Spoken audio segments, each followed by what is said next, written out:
Elizabeth I, often remembered as one of England's greatest rulers. But beneath the image of the powerful virgin queen was a woman with some truly bizarre habits. She believed in mystical potions, refused to change her clothes for weeks, and may have even used lead-based makeup that slowly poisoned her. Elizabeth I's life was far stranger than you might imagine.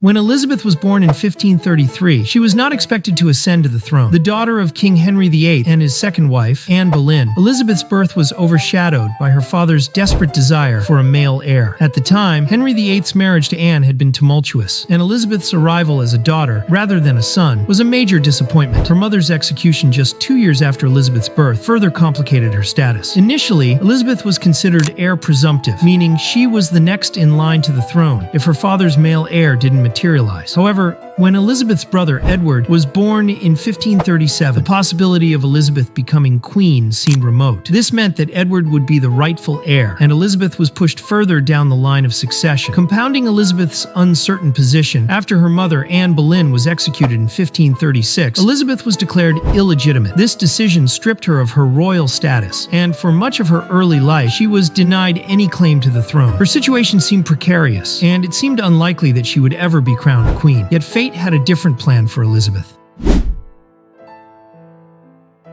Elizabeth's sister, Mary I, ascended the throne after the death of their brother Edward VI in 1553. However, the English throne was far from secure, especially considering Mary's Protestant half-sister Elizabeth had a strong claim to it. Many Protestants saw Elizabeth as the rightful heir, and the turmoil in England between Catholics and Protestants was at a boiling point. Mary, deeply suspicious of Elizabeth's Protestant sympathies, saw her as a potential rival to the throne. Fearing that Elizabeth might incite a rebellion to claim the throne for herself, Mary grew increasingly paranoid. In 1554, after a failed rebellion known as the Wyatt Rebellion, Elizabeth was arrested on charges of treason. Many historians believe that Elizabeth was only narrowly spared from execution, as Mary was initially determined to have her sister put to death. Elizabeth spent 2 months imprisoned in the Tower of London, a period of uncertainty and fear for her. However, she was eventually released after her innocence was proven, though she remained under house arrest for a year.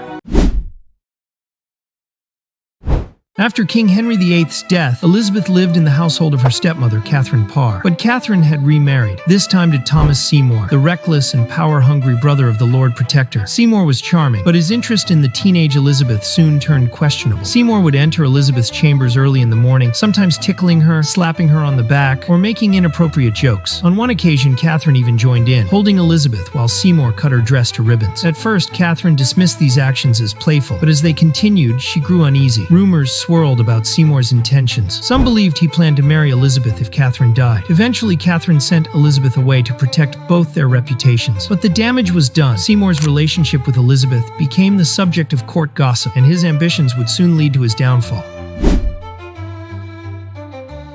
Thomas Seymour wasn't satisfied with his position and plotted to gain more power. He attempted to kidnap the young King Edward VI, hoping to control the throne through him. The plan failed, and Seymour was arrested and executed for treason. However, his previous relationship with Elizabeth meant she was now caught in the scandal. Officials interrogated her, searching for any evidence of her involvement. If she had been found guilty of conspiring with Seymour, she could have been executed as well. But Elizabeth played her cards wisely. She denied everything and distanced herself from the situation. Still, rumors persisted. Some whispered that Elizabeth had secretly wanted Seymour dead, as his reckless behavior had threatened her reputation and future.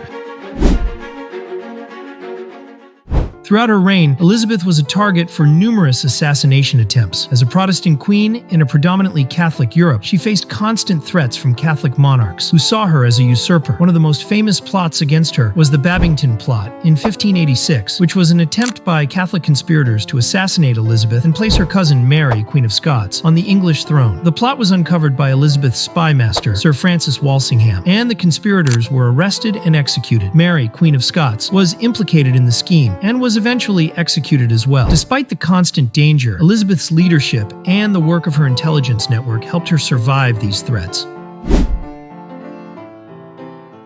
Despite being one of the most powerful women in history, Elizabeth was terrified of medical treatments. In the 16th century, medical procedures were often crude and dangerous, and the Queen had every reason to be wary. She reportedly avoided doctors as much as possible, preferring to rely on herbal remedies and superstitions. Even when she fell seriously ill, Elizabeth refused most treatments. In her later years, she suffered from painful swelling in her legs and extreme fatigue, but she rejected medical interventions. When she eventually became bedridden in 1603, her attendants begged her to rest, but she refused to lie down, fearing that doing so would signal her impending death. Instead, she stood for hours until sheer exhaustion forced her to collapse.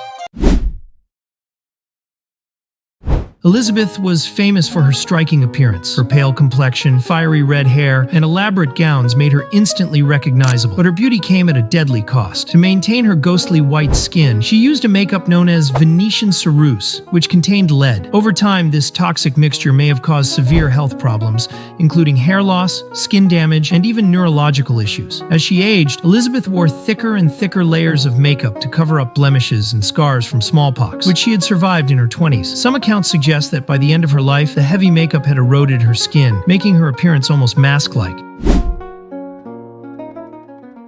Elizabeth was not only a capable ruler, but also a patron of the arts. Under her reign, England experienced the flourishing of the Renaissance, which brought about the golden age of English theatre, music, and literature. Her court was home to many of the era's most famous poets, including Sir Philip Sidney and Edmund Spenser. Elizabeth herself was known to be musically inclined. She played the lute and the virginals, a type of keyboard instrument, and she would often participate in court performances. Her love for music and the arts helped elevate English culture and solidified her status as one of the greatest patrons of the arts in history. The works of playwright William Shakespeare, for example, were performed under her patronage, and her reign is often considered the peak of Elizabethan drama.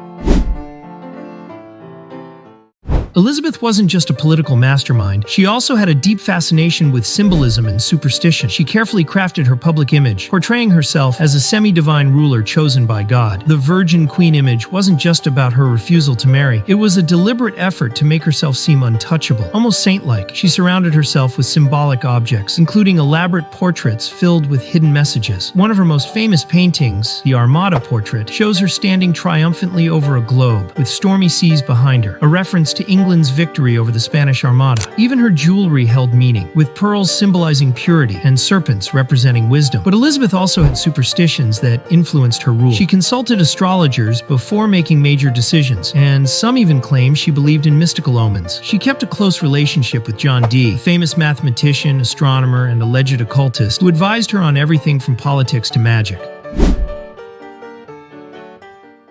As Elizabeth grew older, she became increasingly reclusive. She refused to name a successor, leading to anxiety among her courtiers. Her once sharp mind began to fade, and she fell into deep melancholy following the deaths of her closest friends, including Robert Dudley. By early 1603, Elizabeth had stopped eating and barely spoke. She reportedly spent hours sitting motionless, lost in thought. Some claim she was haunted by visions of her past, seeing ghosts of her advisors, rivals, and loved ones. She passed away on March 24, 1603, ending the Tudor dynasty. If you enjoyed these surprising facts about Queen Elizabeth, be sure to check out our other videos for more hidden stories from history.